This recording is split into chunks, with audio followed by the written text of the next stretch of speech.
Welcome to the Impact Driven Leader podcast. This is your host, Tyler Dickerov. Today, joined by producer Alex, Monday Newswire, live on LinkedIn. Thanks for joining us. If you're here, make sure you hit the notification button so you get notifications with each post, but as well live on Monday. If you're watching the replay on YouTube, thanks for being here. Again, hit that subscribe button, the bell, to make sure you get notified. One thing I want to let you know as we get started here, the dates are set. Impact Driven Leader Summit 2025, May 7th and 8th in Spokane, Washington. Go to impactsummit.com in order to get the details from that event. Speakers will be announced over the next few months, but it's going to be an amazing event. And as well, we will have the video from 2024 available for purchase if you want to listen to speakers Jake Thompson, Katie Casada, Graham Cochran, myself, and the GOAT, John Maxwell, available at tylerdickerhoff.com. You can go to grab that video content there. So, Alex, what is up? You didn't suffer a loss this weekend because the Jets didn't play. I see you are wearing the. We play. You did play. We play tonight. We play tonight against the Bills. Oh, they play tonight. Tonight, yeah, we are Monday Night Football against the Bills, and we are actually fighting for the AFC East. Can you believe that? If we win this game, we go 3-3. The Bills go 3-3, and we win out by conference wins. We'll have more in-conference wins than them, which is shocking. So talking about the Jets, today we're talking about the job markets. They have an open job posting. Just to let you know if anyone is inquiring, I mean, much like the Jets with their job posting, they're kind of in a holding pattern to see what happens with this interim, and probably hoping for a lot of good things. But, as you and I were talking, we've had over the last month, we've had strikes by Boeing workers, 33,000 workers. Boeing laid off 17,000. 10% of their entire workforce. Yeah. As well, we had all of the dock workers strike that was resolved. One of the things between both of those is both camps, both strikes were asking for higher compensation. The dock workers, I believe the final compensation was a 62% wage increase over a 6-year period. The Boeing workers asked for 40%. Over this period, whatever timeline, I don't know the timeline offhand. But what we're seeing is more workers in our society asking for higher compensation because the cost of living, the cost of everything is higher. Yep. And that leads us to today's topic of the job market. Yes. Where does it sit? What's going on? One of the things that I found, I have several friends I have one friend that got laid off earlier this year in banking, an industry that just Citibank really just kind of slowed down, a lot of layoffs, not much hiring. He actually left the banking industry, is now in private enterprise doing some finance work within them, decided to pivot. Have other individuals that have been laid off this year looking for work. And the biggest thing that they've shared with me, so many companies, is we're waiting. We're waiting till post-election. We're waiting to see what happens, what settles out. And so that's part of our discussion today is what's reality in the job market? What are we seeing in the job market? And what's the potential for either something different or what's going to happen? Yeah, well, much like the Jets season, and the jobs market, is the jobs market dead or alive? And I know one team that's dead. We don't need to discuss that. One team is dead. They're already turning brown. They're so dead. Yeah. Well, and I was looking at some of the data, just the leading companies with layoffs. I mean, you have Citibank, 20,000 jobs, UPS, Boeing, 12 to 17,000, Sam's Club, Unilever, tens of thousands of jobs, Bell Media, Intel, another, I think, 17,000, Microsoft, a few thousand, Tesla, a few thousand. I mean, major companies are laying off thousands of employees this year. Year's not over yet. Is it some have to do with the economy and the market and the price of things? Yes. Some possibly artificial intelligence and paving a way for the future where we'll need less people. So it's a tough time. It's interesting because some people, there's the economists that say we're in a recession. and we may still be in one or we're getting out of one. And some say, oh, there's a recession still to come. Yeah. And Here's what's confusing to me about the jobs market, and this has been a popular story this election year, partly because of, really still dealing with the effects of the pandemic. Let's face it, it is what it is, whether it's jobs, whether it's cost, whether all those things. And I'm looking at right now, this is a report from JP Morgan, August 2024 jobs report. 142,000 jobs added, a slight acceleration from July. We can jump ahead. I don't think the September numbers are out fully, but what it was pointing to is here we see all these layoffs. We Right. recognize all these layoffs, but yet the quote unquote jobs increase, the added jobs, it just makes it like, can we believe any of these reports? Because, when you get daily reports of massive layoffs, large percentage of employees, right? If you think about it, you take two instances, of a couple thousand layoffs, and that's a sector of the 142,000 added. And you're kind of like, are we just spinning numbers? Like, that's what's confusing to me. And all the while, we see unemployment numbers kind of creep up a little bit, but as people that are in labor and industry, they're often, it's like once you are unemployed for a certain amount of time, you fall off that metric. Right. The other thing is according to what I know, the only show of unemployment is people that are actively and trying to collect unemployment. So you're kind of like, are we really capturing the number of citizens in the United States that are of able working age? Able working age meaning 16 in most states, 14 in some states, all the way through, say, 65, and we know it extends past then. And able means they could be employed. They have a skill to be employed. The part that I keep picking up and understanding is the number of actively seeking or employed in that age range keeps dwindling. Those numbers keep going down, whereas people are just happy to not have a job. And they might not be. I mean, there's enough government incentive. It depends on the lifestyle they have, right? Where they can just coast, or they're doing gig working, right? They're just doing, their own thing, creating their own personal, entrepreneurial side gigs, side hustles, trying to turn those into profitable, means. It's an interesting time because how much is the government masking some of this? I mean, we saw, I think there was that like mini crash.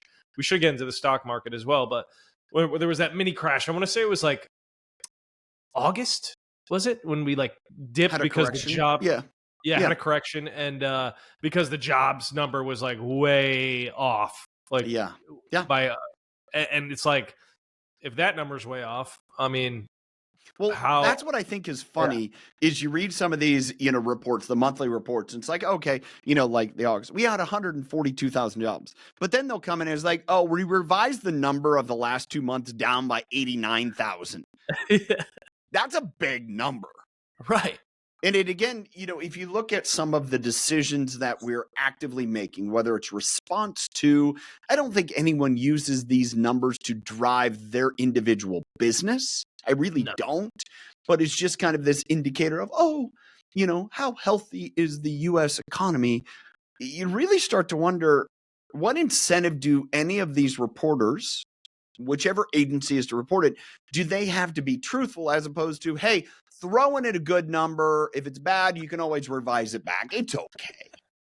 Just throw it. Just, the whole economy of the U.S. and globally is affected by it. Let's just slap a sticker on it. Yeah. It's so I guess part of the point that I want to, discuss here is, what do we believe and what can we believe? My cousin, he works in banking. He just got let go on Monday of last week, a week ago today. And along with a whole bunch of people that have been let go. I still know people that got let go last year that still haven't found a job. Yeah. And people that have gotten let go earlier this year, and I'm guessing they're not working as well. Yeah. things are still expensive. I just went to the grocery store last night. We got back from New Jersey. Still very expensive, if not more expensive, it seems. Gas was kind of stable, right around $3, a little over $3. I think we're, like you said earlier in this conversation, is we're in this limbo period of we don't know who is going to win and what policies are going to prevail and what plan of action is going to be taken, and everything just kind of seems stagnant and everyone's just waiting and anticipating, and then something's going to happen. Like whether it is a melt up or a melt down. I mean, if you pay attention to the stock market, it's been rallying for over a year now. And everything points to bull market, alternative assets, all assets, gold, silver. Like usually the gold and silver indicators, are recession. Like, okay, people are, running away because there's a recession. But then you have the NASDAQ and S&P 500 and, all these other tech companies that have gone bananas as well. So are we in like a parabolic melt up and everything's just going to be expensive forever and everyone just needs to make more money? Like, I don't know. It's interesting. I think part of the complication is, if I think about it, all right, part of this is identifying what's reality, what's really going on, what is the problem that, there's a solution to. And I think, if anything, as you mentioned, and my wife and I have experienced this through network marketing, is how can you create your own economy? How can you create your own? I am in the process of reading, as part of my daily reading, the Rockefeller letters. So these are letters from John Rockefeller to his son, John Rockefeller, J.D. Rockefeller. And these are the Rockefellers are the oil tycoons or railroad? Yeah. Yep. Exactly. And so these letters are anywhere from the late 1890s into, I think, the most recent one was in the 1930s. And one of the things that it's just an interesting perspective. And what I read, I think yesterday or today, was how, John was deploring. It's like the only way to get rich is to work for yourself, to control your own economy. So you can work hard for someone else, and it's just, how are you able to actually make strides? And so, as I sit here and I wonder, and we're talking about the labor market, we're talking about jobs market, and what you pointed out earlier is how many people in our society, whether it's because of their age, because of their experience, are more willing to do their own thing, which makes some of these labor numbers even more disjointed. There's an organization that I do some consulting with, and their HR director is a friend of mine. We were talking about them as we're both working with them consulting. He said half of their employees are actual employees. The other half of people that work with them, there's a small segment that is US-based independent contractors. And then they have a large contingent, a pretty large, kind of significant number that are international. They're international contractors that contribute. And, so if we look at organizations, how much of that is being augmented now? We have the international trade, the international supply of labor. Does that really kind of confuse this U.S. number to say, oh, are these employment and or the job markets? We go to return to office. We look at a lot of these different circumstances. And again, I come back to, how can we use this information to advise and to act?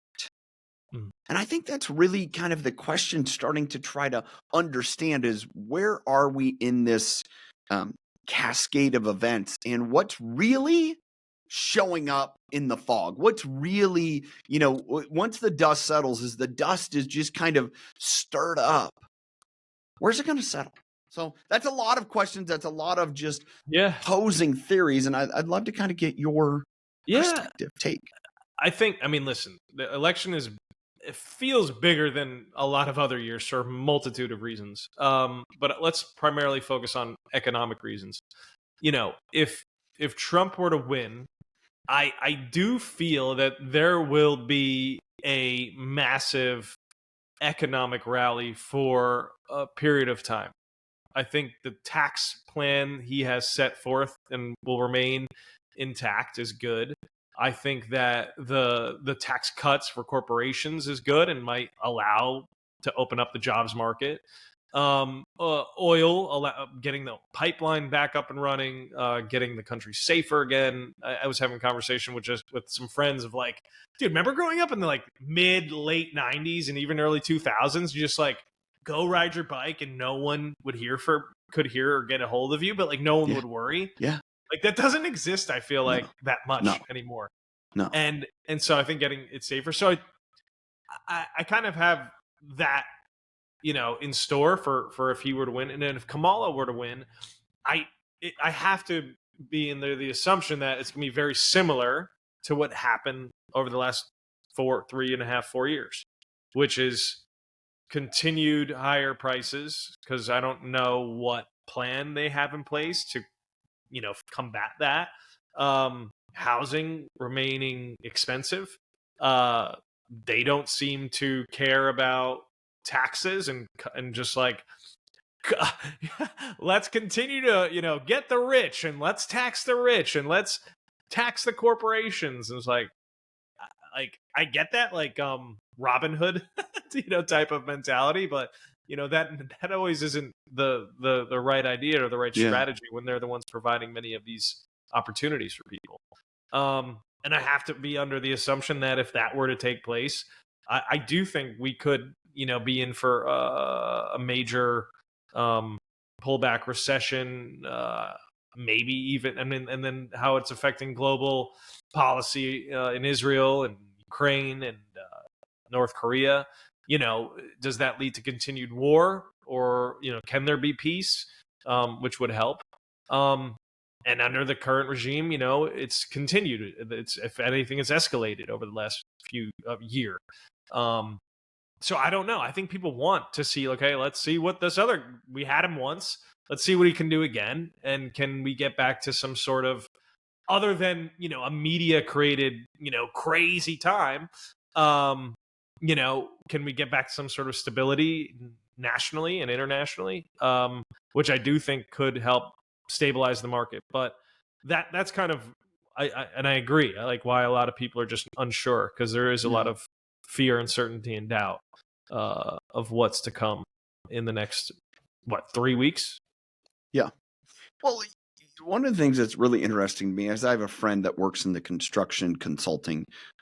He does some private consulting, works for a large contractor, project manager. They do a lot of federal projects, schools, border, because where we live, border facilities, just different, significant federal projects. And we had dinner with him and his wife last night and discussing this idea. And he said, he's got some bids to do some work, but yet they are shelved until post-election.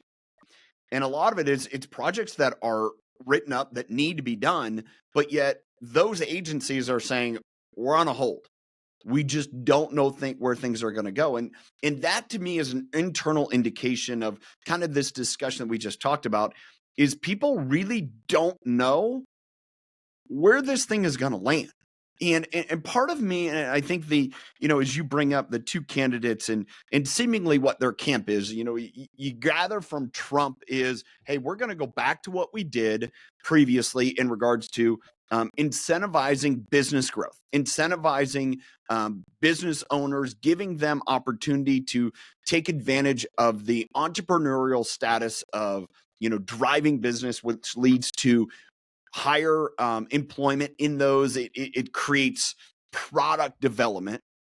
That's what I gather from one camp. The other camp is, hey, we're saying that in order to fix what is going wrong, whether it's the financial discrepancy, is we're going to go after those individuals that have maybe taken advantage of some of those tax benefits, and we're going to increase their tax, whether through capital gain, whatever it may be, in order to kind of balance this budget.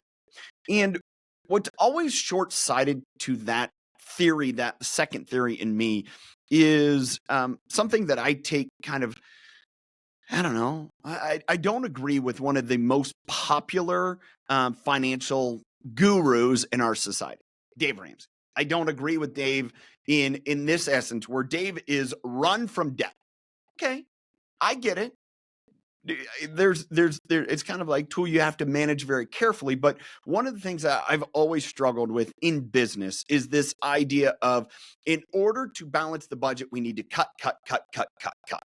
For example, if our expenses are higher than what our income is, we need to cut our expenses. Well, at some point, you can only cut so much. And, part of that is you have to drive towards higher revenue. And I think we're caught a little bit in the economic between the two candidates. It's kind of like, one is, in order to fix what's wrong, we need to lower the cost of doing business, which is going to in turn drive revenue. Okay, to me, that's prudent. The other one is like, hey, in order to fix our budget, we have to take from those that have a lot and implement into the system to make it more affordable for everyone. The concern that I have is when you just arbitrarily start cutting, you end up costing yourself more in the long run. It's kind of like this. Say, for example, you're on a budget and you're looking at, I need to get my car fixed, and I'm going to go with the cheap product, the lower cost product to fix my car. Well, I may have to fix it again, or I go for the inexpensive tires that maybe don't last very long. And instead of spending money on the higher priced tire, yes, the money may not be in the budget today, but those tires are going to last 3 times as long. You actually get a better cost return. And I think those are the economic situations we're facing, and both of them give reason to work. But I look at this as, which is going to be the long-term viable? That's the big question I have. There's 2 areas. I'm going to ask you this one first, because I'm going to ask you this. So what is going to happen with the U.S. debt crisis? The multi-trillion-dollar deficit that we're in with either person, with either party. What happens? Like, is this just like a facade? The debt crisis, like, I'm sure it hasn't really been in the news lately, but I'm sure it's going to pop up. It's been talked about, and each candidate's asked, how are you going to fix it? And then the pundits came out that either candidate doesn't matter, it's going to stay the same. And it's like, okay, it's how you spin it now, but it's like anything else. Trying to project forward what's going to happen is really, really hard, because we don't know how one decision is going to bring about the next. And what's hard for me here is we continue to accept this debt crisis, and we're having a hard time, in my opinion, as a country, understanding where our bad spending is. And I think this really comes back to the jobs market. We've both parties, both candidates, whether it was Trump when he was in office, or Biden the last 4 years in office, one of the worst things that I think we did was hand out a bunch of money.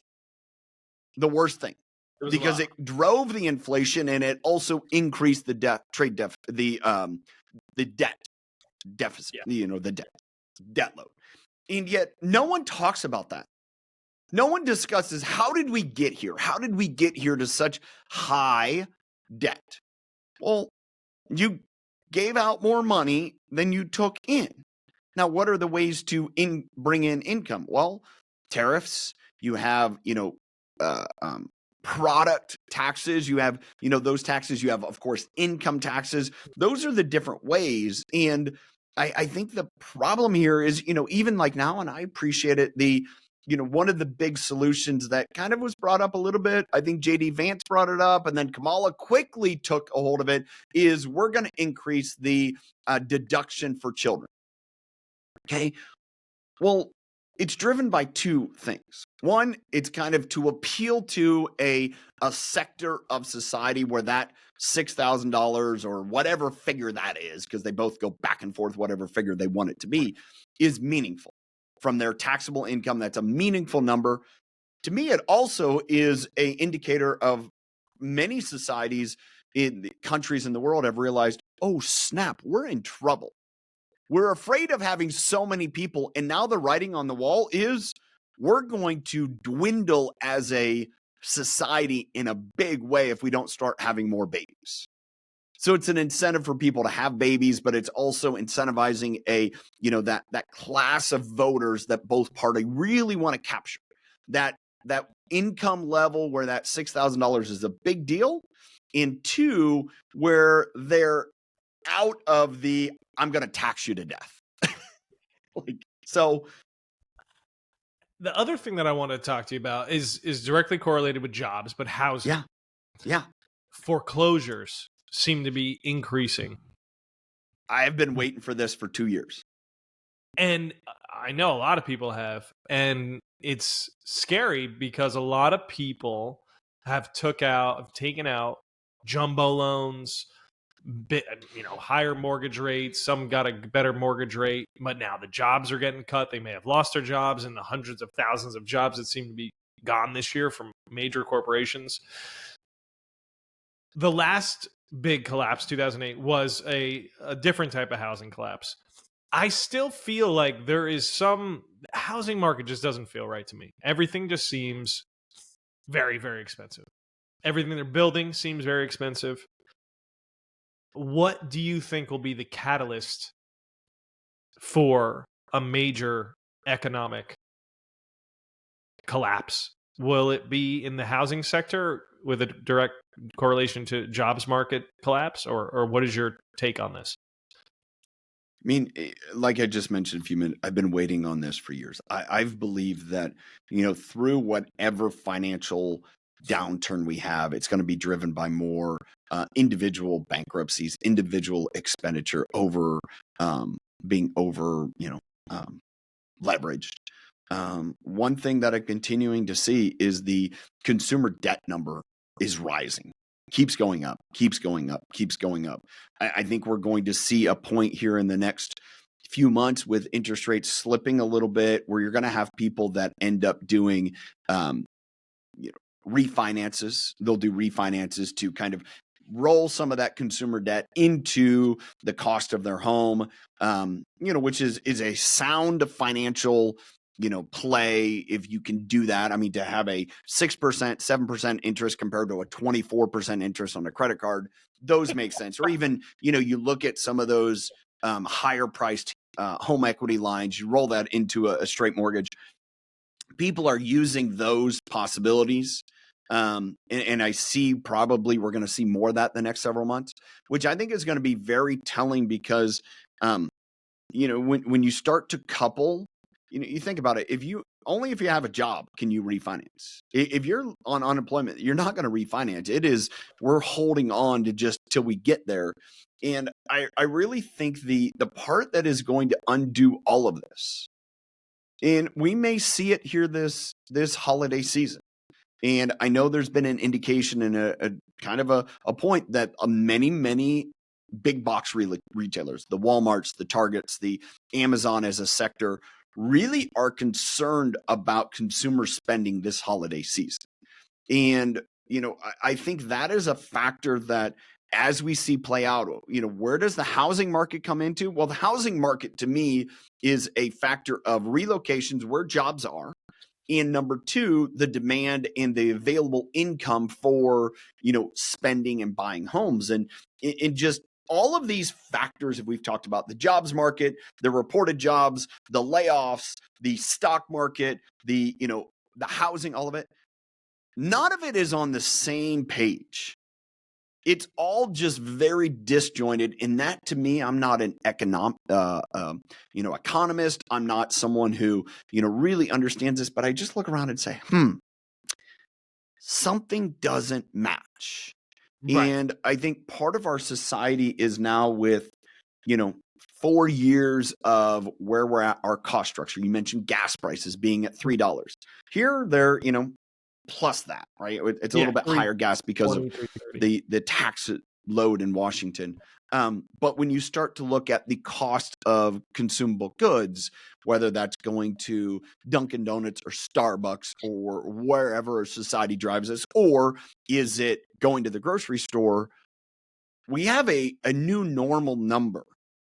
And it's very normal to walk in and for a single person that you're going to go to not a high priced location, but you're going to spend $15 to $20 for a single meal in the US. And that's a number that 3 years ago was like, oh my goodness. And I think that that added cost, those costs keep adding up. And we have these organizations that are fighting for higher prices in wages, that over the next several months, whatever happens here in the election, and then the reality, the wool kind of gets pulled back. Right. I believe this. One last statement here. Regardless of candidate, I believe we are going to a recession. I believe that once we get through this, it doesn't matter who is getting elected. I think both of them are going to be faced with a major economic constriction. Yeah. And it's either by policy or by everyone just kind of saying, all right, we've propped this up until we got here. Now let all the cards fall. Again, I don't care which party it is, which candidate. I believe that's going to happen. Right. I think the difference between the two candidates is, where do we end up in 3 or 4 years? And I think that's where it's going to really fade out. I agree. And we've spoke about this before. There seems to be, so I was driving the other day, maybe like 2 weekends ago. There's a neighborhood about 45 minutes north called Nocatee. It's a newer, bigger, huge development, thousands and thousands of homes. They north just side built, of Jacksonville or south side of Jacksonville, just south of Jacksonville. Okay. And they just, there's thousands of homes here. They just built a whole new section. Every home in that, there must be 100, 250 homes in this section, all over $1 million. In south of Jacksonville. Like, this is Florida. All sold. Every one of them gone. Okay. And I'm going, either this is everybody that's come from California and, they sold their homes high. Yeah. Or everyone's doing really well. Or the third option, everyone's in debt up to their freaking eyeballs. And I'm like, damn, like, I did not think those would sell that fast and be built so quickly. And they keep building. And I'm just looking at the market, the jobs market, the layoffs.